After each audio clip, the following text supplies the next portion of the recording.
Good morning. EMI lecture 9, growth of current पढ़ने से lecture 8 में हम लोग एलआर सर्किट बना रखा है।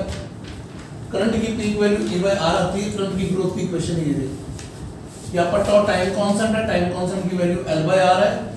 इसका डायमेंशन फॉर्मूला टाइम का बनेगा। ग्रोथ का graph I versus T graph plot कर रखा है ये वाला। I नॉट इसकी मैक्सिमम वैल्यू है, एक्सपोनेंट ग्रोथ का ग्राफ है। यहाँ पर टाइम कांस्टेंट को डिफाइन किया तो T इक्वल टू टॉ पर करंट की वैल्यू निकाल रहे हैं, तो यहाँ पर T equal to tau put किया, 1 बाय E बन जाएगा। E की जगह पर 2.718 आ जाएगा। इसकी वैल्यू 0.368 होती है तो 0.632 बन जाएगा ये। यानी time constant is the time at which current becomes 63.2% of maximum value. अब करंट बढ़ रहा था तो करंट की ग्रोथ हो रही है, लेकिन ग्रोथ की रेट चेक करने के लिए डी बाय dt निकाल लिया, यानी इस इक्वेशन को डिफरेंशिएट कर दिया। I नॉट वैसे का वैसे, 1 का डिफरेंशिएशन 0 माइनस वैसे का वैसे, इसका डिफरेंशिएशन यही होता है इनटू -1/2। नेगेटिव नेगेटिव पॉजिटिव हो गया, वैल्यू लिखी हुई है टॉ की जगह पर L बाय R और I नॉट की जगह पर E बाय R पुट किया। This was the max value of I और टॉ की जगह पर L बाय R, तो ये E by L this one. तो साफ दिखाई दे रहा है कि टाइम बढ़ने से d बाय dt कम हो रहा है। चेक करवाया है, t इक्वल टू टॉ पर वैल्यू ये वाली आने वाली है, t इक्वल टू 2 टॉ पर वैल्यू ये आई, 3 टॉ पर e क्यूब e4। आप चेक कर पा रहे हैं कि टाइम बढ़ने के साथ साथ d बाय dt अप्रोचेस 0, क्योंकि e square e cube e4 से डिवाइड करेंगे तो क्वांटिटी बड़ी होती है नीचे वाली, तो ये d बाय dt बिकमिंग 0। तो चेक कीजिए d by dt becoming 0, 4-5 time constant के बाद तो लगभग 0 ही हो जाएगा, ये लगभग 0 हो जाएगा। तो लगभग स्ट्रेट लाइन, मतलब नियरली मैक्सिमम वैल्यू अचीव हो गई है 4-5-6 टाइम कांस्टेंट्स के अंदर। इसी बात को आगे बढ़ा रहे हैं, ध्यान दीजिएगा। कल यहां तक पढ़ चुके थे, थोड़ी सी चीजें ऐड ऑन की हम लोगों ने।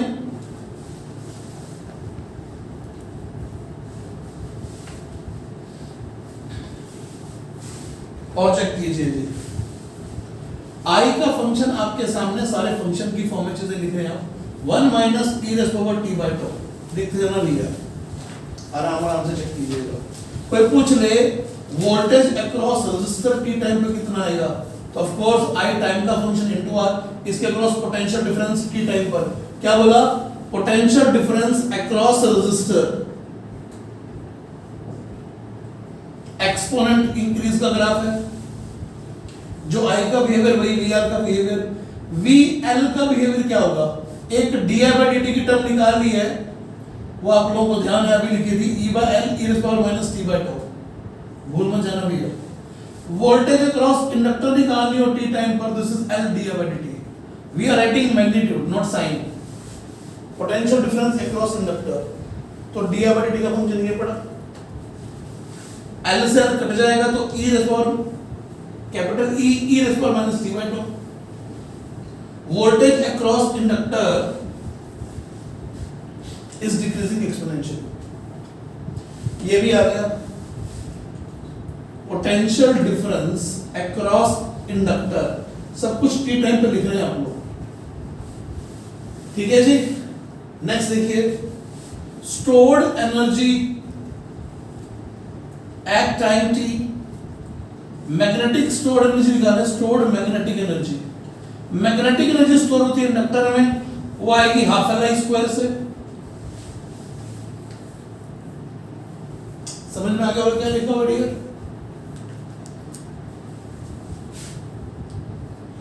सिर्फ इस I का फंक्शन निकालना है, क्योंकि ut लिख रहे हैं आप, this is half L I जो t का फंक्शन है उसका स्क्वायर, इस फंक्शन का स्क्वायर कर दो यहां पे।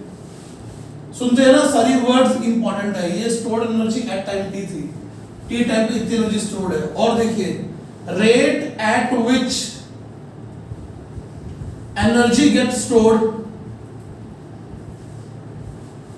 अब rate gets due to which energy is getting stored, ये इसके डिफरेंशिएशन से आएगा, या आपको पिछले लेक्चर में सिखाया भी था कि ये जब इंडक्टर में करंट की ग्रोथ हो रही होती है तो सेल ये बन रहा होगा।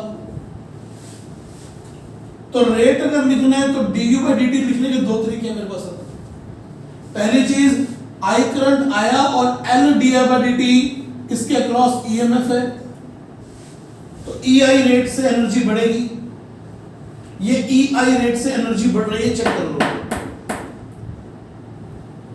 रेट आई का फंक्शन वो रहा और डी का फंक्शन ये रहा। यहां से भी आ सकता था, इसको डिफरेंशिएट करोगे तो 2 से 2 कट जाएगा। एल आई डी वही लिखा हुआ एल आई डी। तो डी क्या होता है? Rate of energy getting stored. बहुत इंपॉर्टेंट लाइन बोल रहा हूं, ध्यान से सुनिएगा। यहां पे मल्टीपल टाइम जेई में आस्क्ड प्रॉब्लम है, पूछा जाता है, चाहे वो आरसी सर्किट हो चाहे वो आरएल सर्किट हो, दोनों में क्वेश्चन बनता होता है। Find the time at which this rate is maximum. Check करो, स्टार्टिंग में I0 था, तो rate of energy get stored 0 है। लास्ट में डी जीरो है, तो फाइनली इनफाइनाइट टाइम पर भी rate of energy get stored 0 है। तो कहीं ना कहीं एनर्जी के बढ़ने की रेट भी तो मैक्सिमम हुई होगी। क्या पूछा मैंने आपसे? एक क्वेश्चन पूछ लिया, the find the time at which this rate is maximum. This rate is maximum का मतलब यहां पूछूंगा कि किस रेट की बात कर रहा हूं। तो what should you do? Differentiate it once more time and put it 0, क्योंकि t इक्वल टू 0 पर मिनिमा है इसका। तो भैया अगर मैं इसका ग्राफ बनाऊं बिना कोई फंक्शन पूरा लिखे तो तुम्हें समझ में आना चाहिए कि पक्का सर इसका ग्राफ ये वाला बनेगा, असिमेट्रिक कर्व होगा, क्योंकि t इक्वल टू 0 पर dy/dt 0 है और t इक्वल टू इंफिनिटी पर dy/dt 0 है। तो ग्राफ सिमेट्रिक तो हो ही नहीं सकता, असिमेट्रिक कर्व बनेगा। ये एक डेफिनेट वैल्यू और दूसरी वैल्यू कौन सी है? इनफाइनाइट है, तो सिमेट्रिक कर्व तो हो नहीं सकता। लेकिन एक जगह मिल जाएगी जहां पर dy/dt 0 होगा, नहीं d2u/dt² 0 होगा। This is the time at which this rate is maximum. तो ये तुम्हें मैथमेटिक्स करके निकालना है, खुद निकालना भैया। क्या करोगे? एक बार डिफरेंशिएशन कर लो और वैल्यूज पुट कर दो, टाइम आ जाएगा सब सॉल्व करके। यहां तक इसको नोट कर लीजिए और इसको सॉल्व कर लीजिए खुद।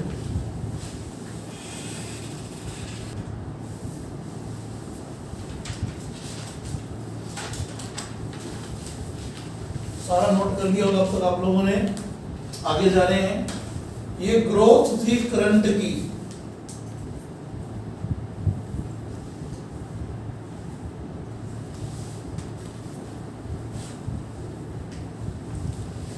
अब पढ़ेंगे DK of current. Current decrease कैसे होता है उसके बारे में बातचीत करेंगे जी। सर्किट क्लोज हो तभी करंट फ्लो करता है, ये बात ध्यान रखिएगा।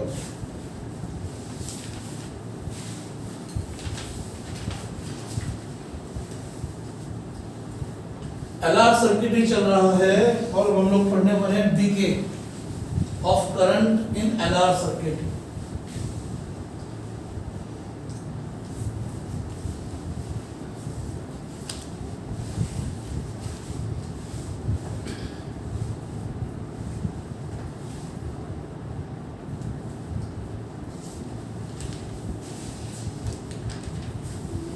बोर्ड से ध्यान ना हटाइएगा, चेक कीजिएगा। ये रेजिस्टर और ये इंडक्टर है।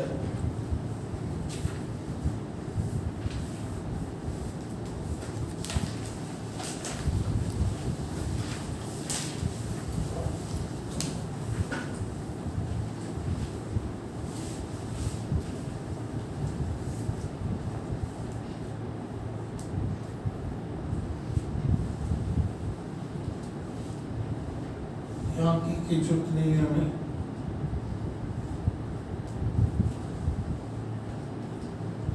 स्टार्टिंग में ये वाला स्विच ले लेते हैं, ये एक स्विच है,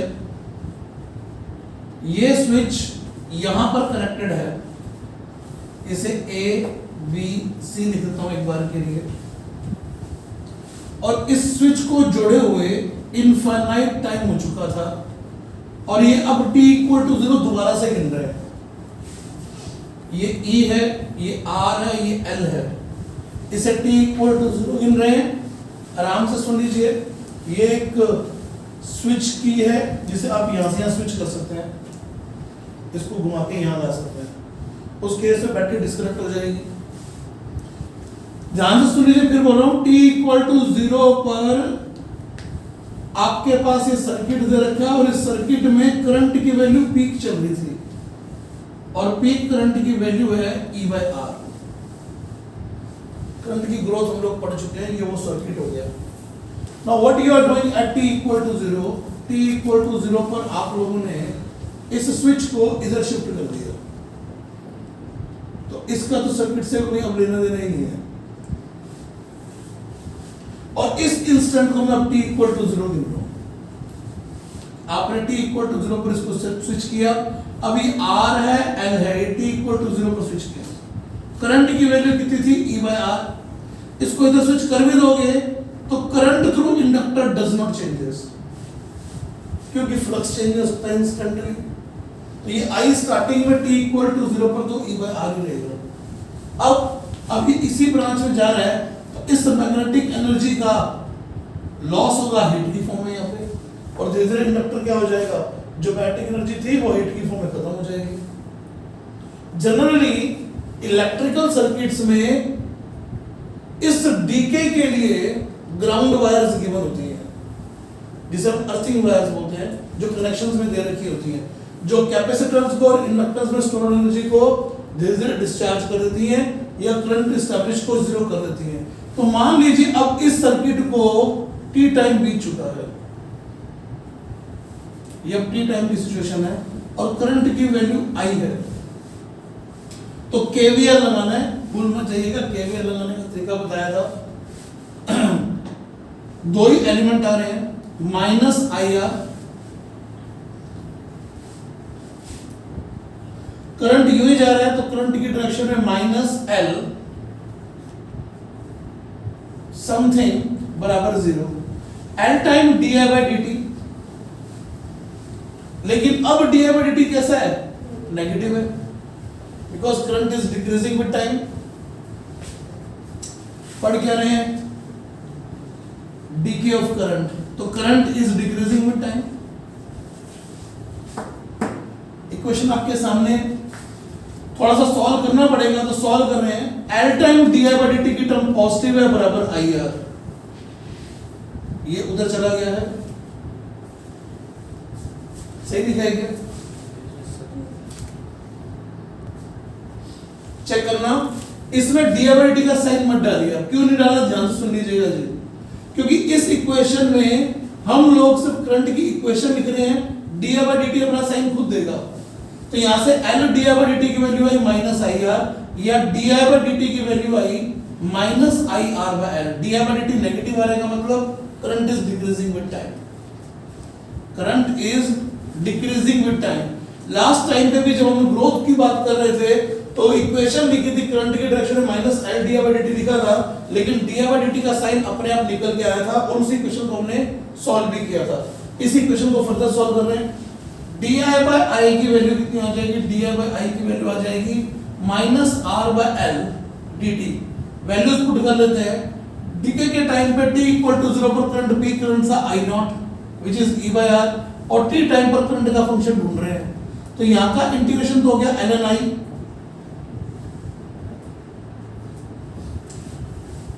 यहां की लिमिट 0 से t, ln I by I not equals to minus R by L t।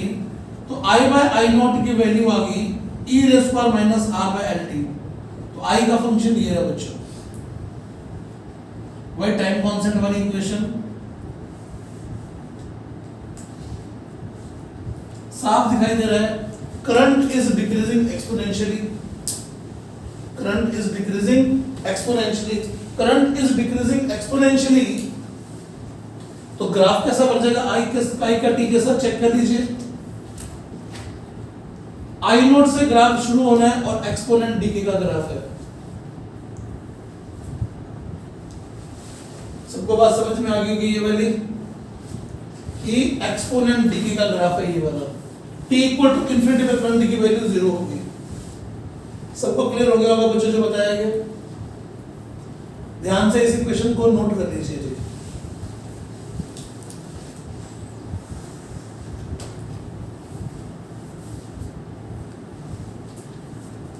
तो आई का फंक्शन, आई का ग्राफ आपके सामने है, यहाँ से डी भी आई जाएगा, एक्सपोनेंट डी के वो भी फंक्शन दिखाई दे रहा है हमें यहाँ से, आई भी कम हो रहा है, डी भी कम हो रहा है, वो भी एक्सपोनेंट डी का ग्राफ ही बनेगा। तो voltage across resistor at time t, voltage across inductor at time t, in time पर मैग्नेटिक एनर्जी, किसी भी तरह की डिस्कशन आप लोग यहाँ से कर सकते हैं बच्चों, सिंपल मैथमेटिक्स है इसके बाद। छोटी छोटी बातें कुछ एक और है, उन्हें चेक कीजिए। कभी आप लोगों ने बिल्कुल सिंपल सा साइंस फेयर में कोई मॉडल देखा हो जिसके अंदर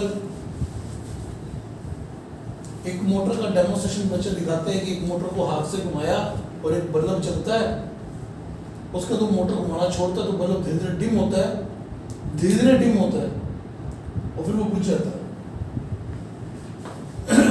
देखते हैं क्या सिचुएशन है इसके अंदर। मोटर तो घूम रही होती है कई बार, लेकिन अगर मोटर घूमना बंद हो गया तो भी बल्ब चल रहा होता है और धीरे धीरे डिम होता है। देखते हैं क्या सिचुएशन है। एक एग्जांपल से इंडक्टर की अहमियत को समझने की कोशिश करते हैं। मान लीजिए एक बल्ब है, इसका नाम रखते हैं B1, जो कि एक रेजिस्टर के साथ कनेक्टेड है। एक बल्ब 2 है B2, जो कि एक इंडक्टर के साथ कनेक्टेड है, और दोनों को हम लोगों ने एक डीसी सोर्स के साथ स्विच ऑन करके दिया भाई। इस स्विच को जब ऑन किया जाएगा तो आपको कमेंट करना है which bulb will get its maximum intensity instantly. तो साफ दिखाई दे रहा है B1 में डायरेक्टली पोटेंशियल डिफरेंस आ जाएगा, इसे रेजिस्टर की तरह ट्रीट करना है। तो ये दो रेजिस्टर का सेट है, जबकि इंडक्टर करंट की ग्रोथ की इक्वेशन से आएगा, तो इसमें करंट धीरे धीरे मैक्सिमम की तरफ बढ़ेगा। तो बल्ब 1 जो होगा वो तो अपनी पीक वैल्यू इंटेंसिटी की इंस्टेंटली अचीव कर लेगा, लेकिन बल्ब 2 स्लोली अचीव करेगा। सबको ये बात समझ में आ गई होगी बच्चों? जवाब दे दीजिए। तो मान लीजिए कि अब आपको समझ में आया क्वेश्चन की वर्डिंग क्या थी। इफ की is made on which bulb will light with maximum intensity instantly। तो हमने हमारा जवाब लिखा कि B1 इंस्टेंटली लाइट अप होगा मैक्सिमम इंटेंसिटी से, B2 ग्रेजुअली स्लोली या से एक्सपोनेंशियली अपनी मैक्सिमम इंटेंसिटी की तरफ जाएगा। सबको समझ में आ गई ये बात? अब इसी क्वेश्चन में अगर ये दे रखा हो this circuit is given after infinite time so that current established in both is like this कि both bulbs are lighting up with maximum intensity. दोनों के दोनों बल्ब मैक्सिमम इंटेंसिटी से जल रहे हैं। आपने क्या किया, आपने की को क्लोज ओपन कर दिया, की को ओपन किया है, इसी सर्किट वाली को, इस की को आपने ओपन कर दिया। Which bulb will die out first? सोच समझ के आंसर देना है। B1 B2 both at the same time cannot interpret।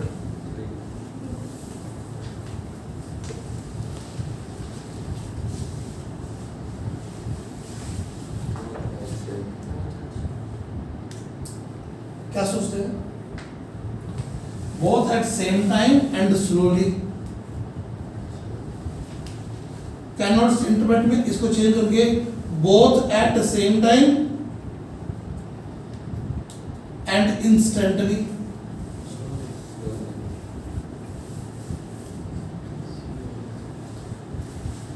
कौन सा ऑप्शन आपको सही लग रहा है? थर्ड सही ऑप्शन है, क्योंकि इसको ओपन कर देने के बाद इस ब्रांच में करंट जाएगा ही नहीं। तो इसको डाई आउट होने के लिए, इस करंट को जीरो करने के लिए आपके पास सर्किट सिर्फ ये बचता है, सर्किट सिर्फ ये बचता है, तो करंट इसमें रहेगा ही रहेगा। अब करंट इसमें कौन सा वाला रहेगा? जो इसका बचा हुआ करंट था वो इंस्टेंटली बचेगा। सुना ध्यान से, मान लो ये चीज यूं थी, यहां का करंट था I1, यहां का करंट था I2। इसको करते ही क्लोज, ये I1 तो इंस्टेंटली डायोड हो जाएगा, लेकिन ये I2 इंस्टेंटली डायोड हो नहीं सकता, क्योंकि सर्किट क्लोज है। यहां से तो ओपन हो गया, लेकिन यहां से तो क्लोज है। अब यहां पर करंट की वैल्यू घट रही है, तो ये मेंटेन करेगा कि करंट वैसे का वैसा बना रहे, लेकिन सब जो भी करंट है उसकी एनर्जी, जो भी मैग्नेटिक एनर्जी स्टोर है, वो धीरे धीरे इसमें हीटिंग की फॉर्म में खर्च होगी। लेकिन सर्किट क्लोज है तो करंट की डायरेक्शन जाएगी जाएगी, कुछ ना कुछ करंट तो आएगा। तो ये बल्ब भी जल रहा होगा, लेकिन दोनों धीरे धीरे अपनी इंटेंसिटी को खोएंगे धीरे धीरे, और फाइनली डायोड हो जाएंगे। क्या पूरी बातचीत समझ में आ गई है क्या? पक्का बोल दीजिए। अगर ये इंडिविजुअल सर्किट्स होते और इसके डायोड होने के चांसेस होते, अलग अलग सर्किट होते का मतलब ये V1R वाला सर्किट अलग से दे रखा है और V2R वाला L वाला सर्किट अलग से दे रखा है, लेकिन इसके करंट के डायोड होने के रास्ता भी दे रखा है। वही स्विचिंग सर्किट, इसको अभी अभी स्विच किया उस तरफ हमने, ये था तो यहां स्विच, इस स्विच को इधर शिफ्ट किया, यहां से यहां स्विच किया, तो ये वाला करंट तो इंस्टेंटली क्या हो जाएगा? जीरो। लेकिन इसको इधर स्विच किया तो ये ग्रेजुअली फॉल करेगा। सबको बात समझ में आ गई है क्या बच्चों? तो क्वेश्चन के हिसाब से आपको आंसर देने होते हैं, इन चीजों को चेक कर लीजिए। इंडक्टर अपने अंदर होने वाले फ्लक्स में चेंज का हमेशा अपोज करता है, उसका फ्लक्स ग्रेजुअली चेंज होता है। L1 I1 equal to L2 I2 रहेगा। अगर आप L को इंस्टेंटली चेंज करेंगे तो I इंस्टेंटली बदल जाएगा, लेकिन फ्लक्स इंस्टेंटली चेंज नहीं होगा। ध्यान से लिख लीजिए सारी चीजें।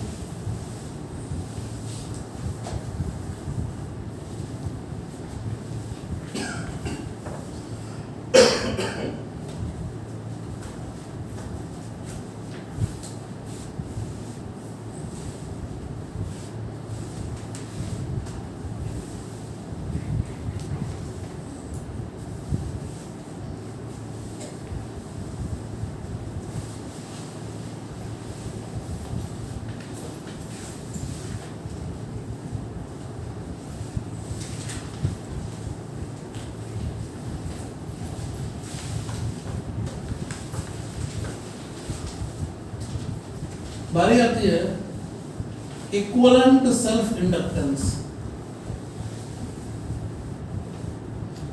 When inductors are in series and in parallel, पहले बात करते हैं इंडक्टर्स इन सीरीज।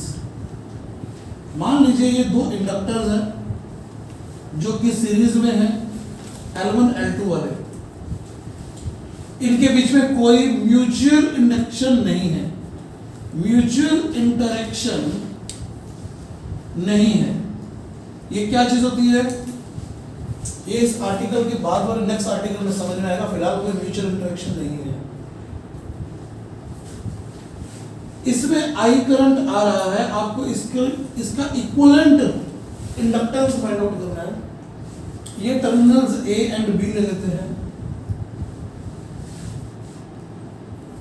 आप सब जानते हैं इंडक्टर के क्रॉस जो पोटेंशियल डिफरेंस होता है वो लिखा जाता है L d/dt से, magnitude wise. Va minus Vb equal to L d/dt लिखा जाता है। तो L इक्विवेलेंट का एक्सप्रेशन हमेशा याद रखिए, Va minus Vb bye d/dt से आएगा। तो इसी किसी थॉट का यूज करना है। ध्यान दीजिए, इसमें करंट जो है I है और d/dt से ये करंट वेरी कर रहा है। d/dt घट रहा बढ़ रहा फर्क नहीं पड़ रहा, लेकिन d/dt है हमारे पास। एक बार मानना पड़ेगा, लेकिन हम लोग ये जानते हैं कि सेल्फ इंडक्टेंस I पर d/dt पर डिपेंड नहीं करती है। सेल्फ इंडक्टेंस इन बातों पर डिपेंड नहीं करती होती है, वो ज्योमेट्रिकल प्रॉपर्टी है, साइज, शेप, ओरिएंटेशंस पर डिपेंड करती होती है। L1 L2, सिंपल सी चीज है, इसके अक्रॉस अगर ईएमएफ E1 हो, इसके अक्रॉस ईएमएफ E2 हो, तो दोनों का बिहेवियर एक जैसा ही तो है। तो जो नेट पोटेंशियल डिफरेंस आएगा वो इसके अक्रॉस कितना आएगा, दोनों के अक्रॉस इंड्यूस ईएमएफ के सम के बराबर आएगा। इसके अक्रॉस कितना आ जाएगा, E1 ये आ जाएगा L1 di/dt और ये आ जाएगा L2 di/dt। I बढ़ रहा है तो I बढ़ने का वो सेम पोलैरिटी में जाएगा, तो VA माइनस VB की वैल्यू हमने लिख दी है, तो साफ दिखाई दे रहा है यहां से VA माइनस VB, तो आप खुद यहां पे L इक्वलेंट di/dt लिख सकते हैं। तो di/dt से di/dt कैंसिल हो जाएगा, तो L इक्वलेंट सीरीज का क्या आ गया, L1 प्लस L2। बड़ा इंपॉर्टेंट रिजल्ट है, काम में आएगा और डेफिनेटली काम में आएगा। L equivalent equals to L1 plus L2. When these inductors are connected in series, तो इफेक्टिव इंडक्टेंस सीरीज जैसे रिजल्ट से आती है, जैसा सीरीज का रेजिस्टर का रिजल्ट था सेम वैसा रिजल्ट इसमें भी है। यहां चेक कीजिए, बात कर रहे हैं इंडक्टर्स इन पैरेलल।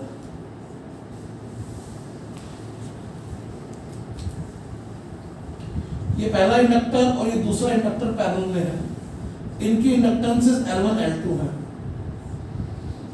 यहां से I करंट आ रहा है और di/dt नॉट इक्वल टू 0 है। इसमें करंट I1 गया, इसमें करंट I2 गया। एक इंपॉर्टेंट क्वेश्चन यहां पर ये बनता है कि I1 I2 की वैल्यू कितनी आएगी। रेजिस्टेंसेस हो तो हम सॉल्व कर लेते हैं, तो इंडक्टर्स हो तो भी हम सॉल्व कर सकते हैं, कोई बड़ी बात नहीं है। इंडक्टर्स हो तो भी हम लोग इसको सॉल्व कर सकते हैं। कैसे सॉल्व होगा, इस पूरी बात को लिख लेते हैं। इफेक्टिव हम लोगों को L इक्विवेलेंट भी निकालना है और I1 I2 की वैल्यूज भी निकालनी है। आसान सी चीज है, चेक कीजिएगा। I equal to I1 plus I2 होगा, पहले L इक्विवेलेंट निकाल लेते हैं। तो di/dt की वैल्यू किसके बराबर आ जाएगी, di1/dt प्लस di2/dt। ये समझ में आई क्या आप लोगों को? इसके अक्रॉस अगर EMF E आया तो पैरेलल में तो इसके अक्रॉस भी EMF E आएगा और E equal to L di/dt होता है। तो di/dt की वैल्यू क्या आ जाएगी, E/L से और E/L से। ये समझ में आ गया होगा। इसके across E equal to L1 di1/dt, तो di1/dt क्या आएगा, E/L1, सेम ऐसा E/L2, क्योंकि पैरेलल में तो पोटेंशियल डिफरेंस सेम आएगा। और ये di/dt इक्विवेलेंट क्या, तो ये E/L इक्विवेलेंट।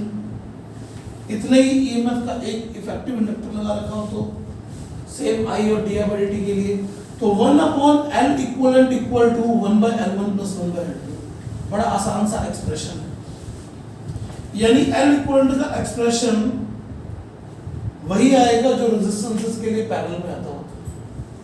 अब मैंने आपको कहा था कि इस I1 I2 की वैल्यू भी निकालनी है, तो चेक कीजिए E1 और E2 दोनों पैरेलल में तो बराबर है, तो L1 di1/dt की वैल्यू L2 di2/dt के बराबर। dt से dt कट गया, इंटीग्रेट कर लीजिए, तो L1 I1 बराबर L2 I2। साफ दिखाई दे रहा है, it is sounding like I1 R1 equal to I2 R2। Parallel का सेट ही तो है। जो करंट है वो इंडक्टेंसेस के रेसिप्रोकल रेशियो में बढ़ रहा है। चेक करो ना, I1/I2 L2/L1 आ रहा है। तो अगर मुझसे कोई पूछ रहे I1 की वैल्यू क्या होगी, तो ratio upon sum of ratios into total current to distribute. I2 की वैल्यू कितनी आ जाएगी, रेसिप्रोकल रेशियो में बांटना है, तो जिस भी रेशियो में जाना है divided by sum of ratios into total current to distribute. सबको समझ में आ गया होगा कैसे लिखा गया बच्चों। तो आप I1 I2 की वैल्यूज भी लिख सकते हैं। क्लियर हो गया जी आपको inductors in series and parallel. तो ध्यान से इसको भी नोट कर लीजिए जी।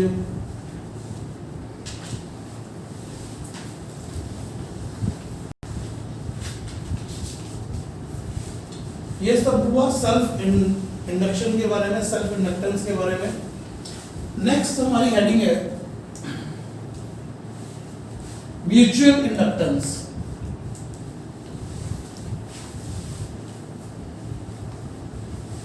नेक्स्ट हेडिंग है हमारी म्यूचुअल इंडक्टेंस।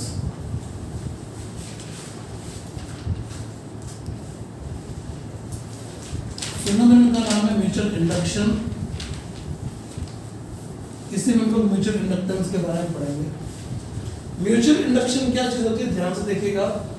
इसमें टर्मिनोलॉजी में primary coil, secondary coil, primary circuit, secondary circuit, circuit 1 2 ऐसे नाम हो सकते हैं। मान लीजिए आपके पास ये एक करंट कैरिंग लूप है, इस लूप को या सर्किट को सर्किट 1 नाम देते हैं। इसमें करंट फ्लो कर रहा है, यहाँ से करंट हमारे बाहर की तरफ दिखा रखा है, ऑटोमेटिक फील्ड लाइंस, ये यहाँ से हम लोग इसको इस तरीके से शो कर लेते हैं। ये करंट अंदर की तरफ जा रहा है, अंदर की तरफ जा रहा है तो एक पोल एन एक पोल एस बनाना होता है हम लोगों को। किसी भी तरीके से एक बार मैग्नेटिक फील्ड लाइन शो कर लीजिए, जैसे तुम्हें ठीक लगे। जैसे अगर यू बनाओगे करंट यहाँ से एंटी क्लॉकवाइज, तो ये नॉर्थ पोल बनेगा। अगर ये नॉर्थ पोल बनेगा तो मैग्नेटिक फील्ड लाइंस इस तरीके की आपको शो करनी पड़ेगी। तो एक बार किसी भी तरीके से इसके मैग्नेटिक फील्ड लाइन शो कर लीजिए। सर्किट 1 खुद करंट कैरिंग सर्किट है, मान लीजिए इसमें I1 करंट जा रहा है। यहाँ पर एक और लूप पड़ा है, इसे हम लोग सर्किट 2 या लूप 2 कह सकते हैं, कॉइल 2 बोल सकते हैं, लूप 2 बोल सकते हैं। ऑब्वियस है कि इसका फ्लक्स इससे लिंक्ड है, ऑब्वियस है, साफ दिखाई दे रहा है कि इसका फ्लक्स इससे लिंक्ड है। इसके फ्लक्स की वैल्यू जो इससे लिंक्ड है वो कई बातों पर डिपेंड करेगी। इसका साइज शेप कैसा है, क्योंकि बी तो इसी का ही है। फिर इसका साइज शेप कैसे होगी, इसके टर्म्स भी गिने जाएंगे। इसकी ओरिएंटेशन कैसी है, अब अगर ये लूप यू पड़ा तो शायद फ्लक्स लिंक होता ही नहीं, तो इसकी ओरिएंटेशन पर भी डिपेंड करेगा। लेकिन एक बार के लिए मान लीजिए कोई फ्लक्स लिंक्ड है, इसका कुछ ना कुछ फ्लक्स लिंक कर रहा है। अब चेक कीजिए, ये सर्किट 2 है या लूप 2 है, लूप 2 का जो फ्लक्स होगा वो I1 के प्रोपोर्शनल होगा। इस I को डबल कीजिए, इस I को डबल करोगे तो यहाँ का मैग्नेटिक फील्ड डबल होगा, यहाँ का मैग्नेटिक फील्ड डबल होगा तो वहां के फ्लक्स भी डबल होंगे। अगर यहाँ का I आधा करोगे तो यहाँ का फ्लक्स आधा होगा, यहाँ का फ्लक्स आधा होगा तो उससे लिंक्ड फील्ड लाइंस भी आधी हो जाएंगी, उसका फ्लक्स भी आधा हो जाएगा। तो ध्यान से देखिए, सेकेंडरी का फ्लक्स प्राइमरी के प्रोपोर्शनल होता है। तो यहाँ पर एक प्रोपोर्शनलिटी कांस्टेंट आता है जिसे M21 से शो करेंगे। इसे बोलते हैं म्यूचुअल इंडक्टेंस। इस प्रोपोर्शनलिटी कांस्टेंट को बोल रहे हैं mutual inductance of circuit 2 with respect to circuit 1। You can say coil 1 2 with respect to coil 1 whatever। तो आपके पास है ये म्यूचुअल इंडक्टेंस है। ये M किस बात पर डिपेंड करता है, M depends upon size shape of coils जो भी आपने लिए, उनका साइज कैसा, शेप, इसका शेप कैसा है, वैसे तो बी डिसाइड होगा। इसका साइज क्या, वैसे तो बी डिसाइड होगा। इसका साइज शेप कैसा है, उससे इसका फ्लक्स डिसाइड होगा, क्योंकि बी इसका लिखना है, एरिया उसका लिखना है। टर्म्स दोनों के ही आएंगे, क्योंकि इसके बी में इसके टर्म्स आएंगे, इसका फ्लक्स लिखते समय इसके टर्म्स आएंगे। तो साइज, शेप और सबसे इंपॉर्टेंट बात डिपेंड करता है orientation. Orientation means how this coil has been placed, 0 degree पर है, 90 डिग्री पर है, किस एंगल पर पड़ी है, क्योंकि अलग-अलग एंगल में अलग-अलग फ्लक्स आएगा। तो M इन बातों पर डिपेंड करेगा। और एक बात और चेक कर लीजिए, अगर आप इसको फर्स्ट और इसको सेकंड बोलोगे तो phi1 का I2 के प्रोपोर्शनल हो जाएगा। सपोज करो करंट इसमें फ्लो कर रहा है तो इसका फ्लक्स इसके करंट के प्रोपोर्शनल हो जाएगा। तो phi1 इक्वल टू क्या लिखा जाएगा, M12 I2। इसे क्या बोलोगे आप, इसे बोलोगे mutual inductance of circuit 1 with respect to circuit 2। बहुत इंपॉर्टेंट है ये जानना आप लोगों के लिए कि M12 या M21 एक ही वैल्यू होती है, और इस स्टेटमेंट को बोलते हैं रेसिप्रोसिटी थ्योरम। यानी आप प्राइमरी सेकेंडरी 1 2 किसी को मर्जी मानिए, कोई फर्क नहीं पड़ता। आप अपनी सुविधा के अनुसार 1 इसको 2 इसको लीजिए, 1 इसको 2 इसको लीजिए, आपकी सुविधा है, क्योंकि ये चूज करना इंपॉर्टेंट काम होगा। तो M12 या M21 M के बराबर होता है, और M इस बात पर डिपेंड करता है। सबको बात समझ में आ गई होगी कि म्यूचुअल इंडक्टेंस क्या चीज है। यहां से ये phi equal to L I जैसा दिख रहा है, लेकिन है क्या, एक कॉइल का फ्लक्स दूसरी कॉइल की करंट के प्रोपोर्शनल है। तो एम का जो यूनिट आएगा वो ऐसा यूनिट जो होगा वो सेम बनेगा, वेबर पर एम्पियर, जिसे क्या बोलते होते हैं, हेनरी।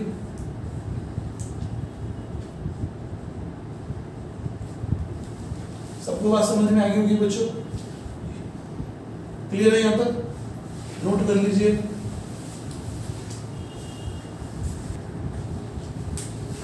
ये इंट्रोडक्शन हुआ म्यूचुअल इंडक्शन की डेफिनेशन का। इसका मैथमेटिकल पॉइंट ऑफ व्यू जो भी है इसको हम लोग पढ़ेंगे नेक्स्ट लेक्चर 10 में। लेक्चर 10 जो होगा वो ईएमआई थ्योरी का लास्ट लेक्चर है। उसके बाद 11th की रिवीजन स्टार्ट कर देंगे। अगले 1.5 महीने तक 11th की रिवीजन और साथ में जो 12th का पोर्शन हो चुका है उसको रिवाइज करेंगे। आज के लेक्चर में इतना ही है जी।